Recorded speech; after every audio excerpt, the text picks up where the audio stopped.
கமலி, இந்த சட்டையை தேய்ச்சி வைமா. அயன் பண்ண மாதிரி தானே இருக்கு. நல்லா அயன் பண்ணி வையே.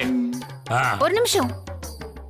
நீங்க இந்த மாதிரி காலர் வச்ச சட்டையெல்லாம் போடுறத நிறுத்தி பல வருஷம் ஆச்சே. எதுக்கு இதை அயன் பண்ண சொல்றீங்க? சில விஷயங்களை செய்ய சொன்னா ஏன் எதுக்குன்னு காரணம் கேட்க கூடாது. பெரியவங்க சொன்னா பெருமாள் சொன்ன மாதிரி. Okay okay mister Perumal. சட்டை எதுக்கு அங்க வச்ச? இங்க வச்சு அயன் பண்ணி அப்புறம் மடிச்சு வச்சிடுறேன்.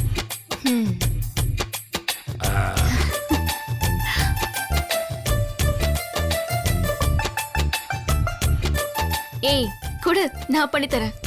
அதெல்லாம் ஒண்ணும் வேண்டாம். இன்னும் 2 நாள்ல உனக்கு கல்யாணம். இனிமே நீ என்ன வேலை செய்யறதா இருந்தாலும் உன் புருஷ வீட்டுக்கு போய் தான் செய்யணும். ஏய், ஆனாலும் எல்லாரும் ரொம்ப ஓவரா தாண்டி பண்றீங்க. என்ன ஓவரா பண்றோம்? சரி, நான் காலையில கேட்டதுக்கு நீனும் பதில் சொல்லவே இல்ல. என்னது? நான் சூர்யாவை பத்தி கேட்டேன். எனக்கு என்னமோ அவரு கான்ஃபரன்ஸ்க்கு மட்டும் இங்க வந்த மாதிரி தோணல. கண்டிப்பா அவர் காதலோட தான் வந்திருப்பாரு. நிஜமாவே உன் முகத்தை பார்க்க கூடாதுன்னு நினைச்சிருந்தா அவர் இங்க வந்திருக்கவே தேவையில்லை. அப்படி அவர் வந்திருக்காருன்னா கண்டிப்பா அவர் மனசுல உன் மேல கோவம் இல்ல. அப்புறம் ஏன் கடையில வச்சு அப்படி சத்தம் போட்டாரு? ஏய், அதெல்லாம் ஒரு கெத்து காட்ட வேணாமா?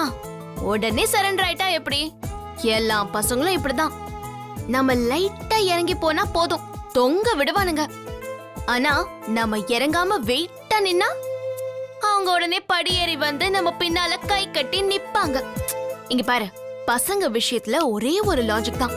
நாம தப்பு பண்ணாலும் அவங்க தப்பு பண்ணாலும் அவங்க தான் சாரி கேட்கணும். கல்யாணம் பண்ணி இன்னொரு வீட்டுக்கு போற நீ தான் பாவம்னு நினைச்சேன். ஆனா அந்த வீடு தான் பாவம். எதை எப்படியோ சூர்யா அவங்கிட்ட கண்டிப்பா பேசுவாரு. ஏன் கல்யாணத்துக்கும் அவரு கண்டிப்பா வருவாரு. அவரே வந்து உன்கிட்ட தோப்பு கர்ணம் போட்டு மன்னிப்பு கேட்பாரு. Kamali, sorry dear, sorry darling. நீயும் ஐயோ பரவாயில்ல, நீங்க என் கணவர், நீங்க என் பிராணநாதன் அப்படின்னு சொல்லுவ. பிரியா, எதுக்கு நடக்காத விஷயத்த பத்தி பேசிட்டு இருக்க? எனக்கு நல்லா தெரியும். தெரிஞ்சோ தெரியாமலோ தப்பு நடந்திருக்க. ஆனா நான் மன்னிப்பு கேட்டுட்டேன். எனக்கு அது போதும். மன்னிக்கிறதும் மன்னிக்காததும் அவர் இஷ்டம். Hi girls, I am going out. சட்டையை அயன் பண்ண சொன்னீங்க, போட்டுக்கலையா? இந்த சட்டைக்கு மேல அந்த சட்டையை போட்டுக்க முடியுமா? அதை எடுத்து செல்ஃப்ல பத்திரமா வை. எங்க போறீங்க தாத்தா? என்ன என்ன எதுக்கு எரிச்சல் ஆவறீங்க? எரிச்சலாகாம என்ன பண்ண சொல்ற? போகும்போது எங்க போறேன்னு கேட்கலாமா? போகும்போது கேட்காம படுத்து தூங்கும் போதா கேட்க முடியும்? முதல்ல எனக்கு பதில் சொல்லுங்க.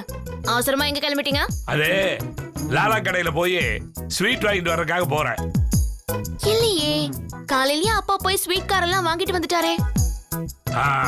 அது அவன் வாங்கிட்டு வந்துட்டான். இவன் ஸ்வீட் கடையில 500 ரூபாய் கொடுத்துருக்கான். நீதி சில்லறையை வாங்கிட்டு வரல. அத போய் இப்ப நான் வாங்கிட்டு வர போறேன். உனக்கு வேற ஏதாவது டவுட் இருந்தா நான் சொல்ற நம்பருக்கு போன் பண்ணிக்க. ஓகே, சொல்லுங்க. 99 99 88 77 66 55. ஏய், நம்பர் நோட் பண்ணலையா? ஏய், இது வெற்றியோட செல் நம்பர் டி. ஆமால.